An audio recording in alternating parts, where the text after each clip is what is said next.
ጾመ ሐዋርያት በወርሃ ሰኔ ስለሚጾም በምዕመናን ዘንድ የሰኔ ጾም በመባል ይታወቃል። ከሰባቱ የአዋጅ አጽዋማት አንዱ ነው። ሐዋርያት በመንፈስ ቅዱስ ከተቀበሉ በኋላ ለስብከተ ወንጌል ከመሰማራታቸው በፊት የጾሙት ጾም ነው። ይህ ጾም ከበዓለ ሃምሳ በኋላ የሚጾም ነው። ጌታችን መድኃኒታችን ኢየሱስ ክርስቶስ ከሙታን ተለይቶ በተነሳ በ40ኛው ቀን ቅዱሳት ሐዋርያት በጸሎት ይተጉ ወደ ነበረበት ቤት በመሄድ ደቀ መዛሙርቱን ይዟቸው ከቤት በመውጣት መንገድ ጀመረ። እርሱ ከፊት እየመራቸው፣ እነርሱ እየተከተሉት ወደ ረጅምና ረጃጅም ዛፎች ወደ ተሞላው ወደ ደብረ ዘይት ተራራ ይዟቸው ወጣ። ይህንንም እየነገራቸው ከምድር ወደ ሰማይ ከፍ ከፍ አለ። ነጭ የሆነች ብሩህ ደመናም አምላካችንን ተቀበለችው። ከዓይናቸውም እየራቀ ከእይታቸው በርቀት ተሰወረባቸው። ሐዋርያትም ኢየሱስ ክርስቶስን በጣም ይወዱት ስለነበር ሲለያቸው አዝነው አተኩረው ሰማዩን ለረጅም ሰዓት ተመለከቱት። እንዲህ እያለ በድንገት ነጫጭ ልብስ የለበሱ ሁለት ቅዱሳን መላእክታን በአጠገባቸው ቆመው ታዩአቸው። መላእክትም ሐዋርያትን እንዲህ አሏቸው፣ እናንተ የገሊላ ሰዎች ሆይ ወደ ሰማይ እያያችሁ ለምን ቆማችሁ? ይህ ከእናንተ ወደ ሰማይ ያረገው ኢየሱስ ከእናንተ ወደ ሰማይ ሲያርግ እንዳያችሁት ሁሉ እንዲሁ ዳግመኛ ይመጣል አሏቸው። ሐዋርያት 1:8-11 ሐዋርያትም የመላእክታንን መረጋጊያ ቃል ከሰሙ በኋላ በኢየሩሳሌም ወደምትገኘው ቤተ መቅደስ በመሄድ ጌታችን ኢየሱስ ክርስቶስ የነገራቸው እስኪፈጸም ድረስ ቀን ከሌሊት በአንድነት ሆነው እመቤታችን ቅድስት ድንግል ማርያምን ከመካከላቸው አድርገው በጾምና በጸሎት እየተጉ ቆዩ። መድኃኒታችን ኢየሱስ ክርስቶስ ሄዶ መጽናኛ የሆናቸው ዘንድ መንፈስ ቅዱስን ላከላቸው፣ ብርታትና ኃይል ላከላቸው። በቤት ውስጥ እንዳሉ መንፈስ ቅዱስ ሞላቸው። እነሱም በ72 ቋንቋ በልዩ ልሳን ተናገሩ። በዛን ወቅትም በኢየሩሳሌም የጴንጤቆስጤ የእስራኤላዊ ሁሉ ዓመታዊ መሰብሰቢያ ጊዜያቸው ነበር። ብዙ ሕዝብም ወደ ኢየሩሳሌም ገብቶ ነበር። በመሆኑም ከ3000 በላይ ሕዝብ ተጠመቀ። ከዚህ በኋላ ሐዋርያት ወደ ተለያየ ሀገር ከመሰናበታቸው በፊት ተሰብስበው ጾሙ። አምላካችን ኢየሱስ ክርስቶስ ወደ ሰማይ ካረገ በኋላ በተለያየ ጊዜያት በየዓመቱ እየተሰበሰቡ ይህን ያደርጉ ነበር። ይህ ቀን በእስራኤላውያን ዘንድ የመሰባሰቢያ ጊዜያቸው ቀን ነውና፣ እነሱም በዚህ ጊዜ መላው እስራኤል በሙሉ ከየትም ሀገር የነበረ ወደ እስራኤላውያን ወደ ሀገሩ ይመለስና በተለምዶ ጴንጤቆስጤ እየተባለ የሚታሰበውን በዓል አብረው በአንድነት ያደርጉ ነበር።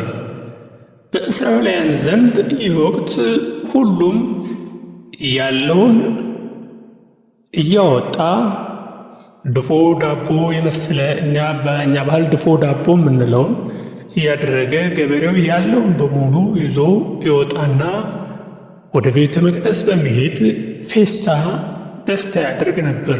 ያለውንም ለሁሉም እየሰጠ ይመግብ ነበር።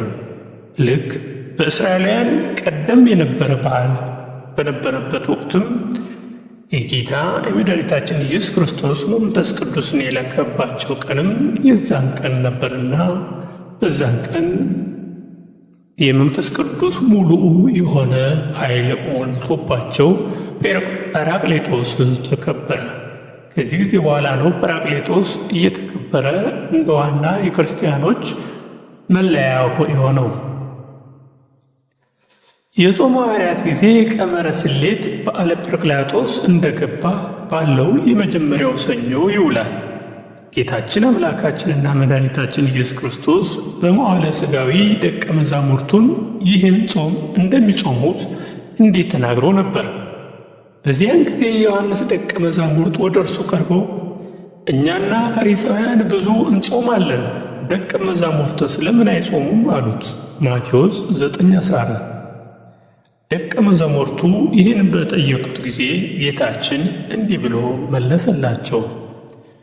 ኢየሱስም እንዲህ አላቸው፣ የሙሽራው ሚዜዎቹ ሙሽራው ከእነርሱ ጋር ሳለ ሊያዝኑ አይችሉም። ነገር ግን ሙሽራው ከእነርሱ በሚወሰድበት ወራት ይመጣል፣ ያን ጊዜ ይጾማሉ አላቸው። ማቴዎስ 9:15። እኔ ሳለሁ አይጾሙም ማለቱ እርሱ ካልሞተና ካላረገ መንፈስ ቅዱስም ካልተሰጣቸው በመንፈስ ቅዱስ ባልታደሰ ሰውነት ጾመው ድል መንሳት ስለማይቻላቸው ነው። ይህን ጾም የምንጾመው ሐዋርያት ጾመው ጸልየው ድል ያደረጉትን ዓለም እኛ የምናሸንፍበት ኃይል እንዲሰጠን ፈጣሪያችንን አምላከ ሐዋርያት ተለመነን እያል ለመማፀን ነው። ይህን ጾም እንደ ሌሎቹ አጽዋማት ሁሉ እያንዳንዱ ምዕመናን ሊጾመው የሚገባ ቢሆንም በአሁኑ ሰዓት ግን አብዛኛው ምዕመናን የቄስ ጾም፣ የመነኩሴ ጾም እያለ ጾሙን ሲሸሽ ይስተዋላል። ይህ ሥርዓት ቤተ ክርስቲያን መሠረት ያደረገ ባለመሆኑ መስተካከል የሚገባው ነው። ሐዋርያትን አብነት በማድረግ ጾሙን በረከትን ልናተርፍበት ይገባናልና። በቤተ ክርስቲያናችን ሁሉም አማንያ እንዲጾማቸው ከታዘዙት 7 አጽዋማት አንዱ የሐዋርያት ጾም ነው። የሐዋርያት ጾም በዓለ ጰራቅሊጦስ ከዋለበት ቀን ቀጥሎ ባለው ዕለት ጾሙ የሚጀመር ሲሆን በቅዱስ ጴጥሮስና በቅዱስ ጳውሎስ በዓለ ዕረፍት ሐምሌ 5 ቀን ጾሙ ይፈጸማል። በእኛ ቀን ይህ የአቡነ ገብረ መንፈስ ቅዱስ የሚከበሩበት ቀን ሆኖ በአሁኑ ሰዓት አብሮ ይከበራል። አብዛኛውን ጊዜ የቅዱስ ጴጥሮስንና የቅዱስ ጳውሎስን በዓለ ዕረፍት ብዙዎቻችን አናቅም፣ የአቡዬን ነው። በመሆኑም ዋናው ነገር የጳውሎስና የቅዱስ ጴጥሮስ በዓለ ዕረፍትም ሐምሌ 5 ቀን መሆኑ ነው። የቀኑ ርዝማኔም የፋሲካን ወይም የትንሣኤን በዓል ቀን መሠረት አድርጎ ከ45 ቀን እስከ 15 ቀን ሊረዝምና ሊያጥር ይችላል። የሐዋርያት ጾም መጾም የተጀመረው መቼ ነው? እንዴት ነው? በቀደሙ ዘመን ጾሙ ሐዋርያት በዓለ ጰራቅሊጦስ በዋለ በሳምንቱ የሚጀመር ሲሆን የሚፈጸመውም በእመቤታችን ጾም ነሐሴ 16 ቀን እንደነበር አንዳንድ መዛግብት ያሳያሉ። ቤተ ክርስቲያን ይህን ጾም የተጀመረው በሐዋርያት መሆኑን ስታስተምር ከመጀመሪያው 100 ክፍለ ዘመን ጀምሮ በክርስቲያኖች ከሚጾሙት አጽዋማት አንዱ ስለመሆኑም የተለያዩ ቅዱሳን አባቶች ምስክርነት እንደ ማስረጃ ይጠቀሳል። ለዚህም በቅዱስ አትናቴዎስና በቅዱስ አምብሮስ ጽሑፎች ውስጥ የሚገኘውን ማስረጃ በዚህ ጽሑፍ ውስጥ እንደ ዋቢ ልንጠቅሰው የምንችል ነው።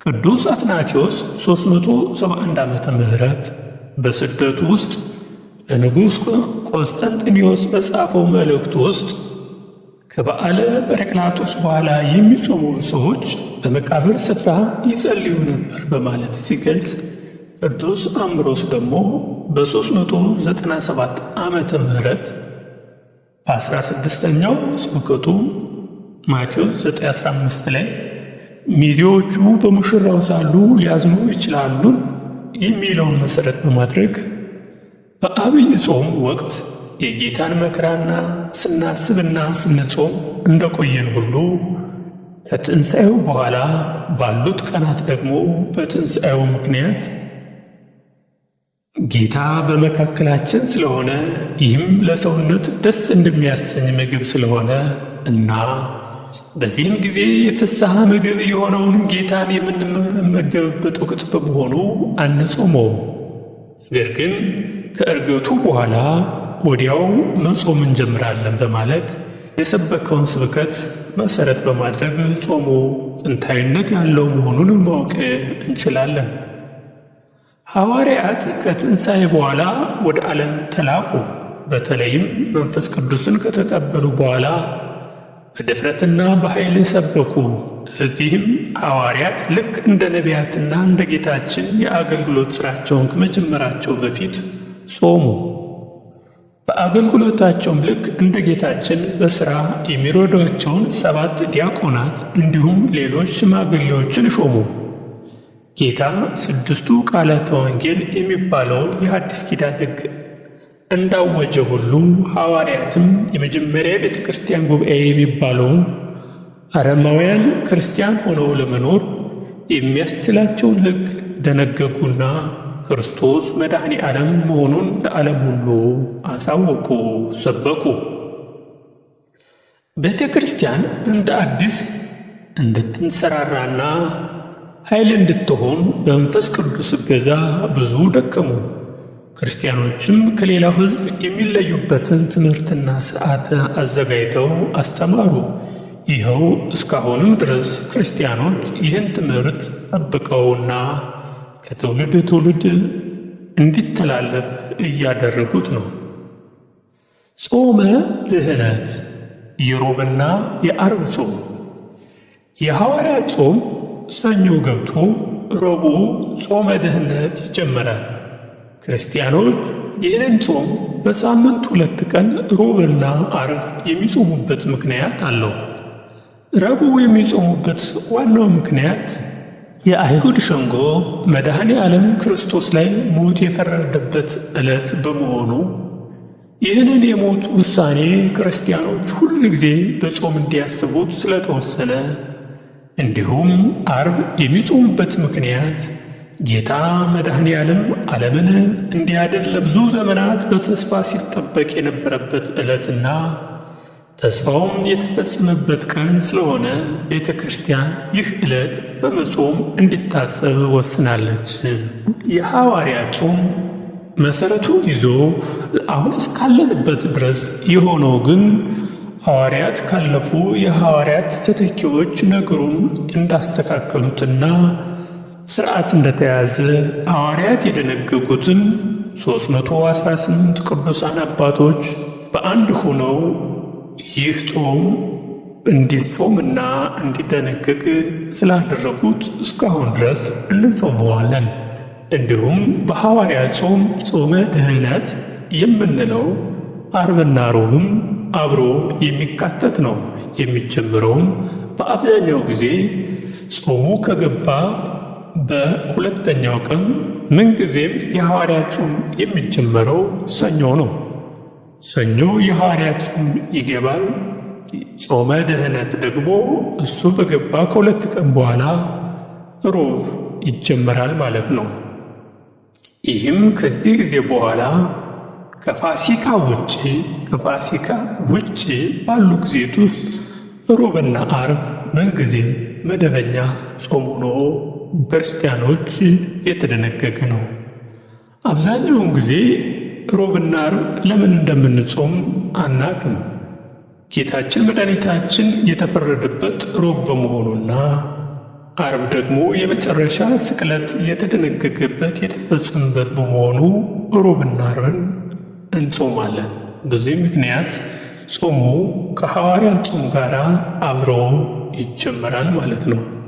እንግዲህ የሐዋርያት በረከታቸው ይደርብን። የአምላካችን የልዑል እግዚአብሔር ቸርነት፣ የእናታችን የቅድስት ድንግል ማርያም አማላጅነት፣ የቅዱሳን ሐዋርያት በረከት፣ የጻድቃን የሰማዕታት ጸሎትና ምልጃ አይለየን። በዚህ ጊዜ 12ቱ ሐዋርያት ብቻ ሳይሆኑ ሌሎችም 72ቱና አንስቶችና ሌሎችም የእግዚአብሔር ቤተሰቦች ኢየሱስ ክርስቶስን ሲያገለግሉ የነበሩ ቤተሰቦችና እንዲሁም ሐዋርያት ያጠመቋቸው ከ3000 በላይ የነበሩ በዛን ወቅት የነበሩ ምዕመናን ይህን ጾም አብረው ይጾሙ ነበር። እኛም ከነሱ ያየነውን ጌታችን መድኃኒታችን ኢየሱስ ክርስቶስ እናገኝ ዘንድ የእነሱ የወረደባቸው የእግዚአብሔር መንፈስ ቅዱስ ለእኛም ይተርፈን ዘንድ እስካሁን ድረስ መላው ክርስቲያኖች ሙሉ እንጾመዋለን። የአምላካችን የልዑል እግዚአብሔር ቸርነት፣ የእናታችን የቅድስት ድንግል ማርያም አማላጅነት፣ የቅዱሳን ሐዋርያት በረከት፣ የጻድቃን የሰማዕታት ጸሎትና ምልጃ አይለየን። ወስብሐት ለእግዚአብሔር ወለወላዲቱ ድንግል ወለመስቀሉ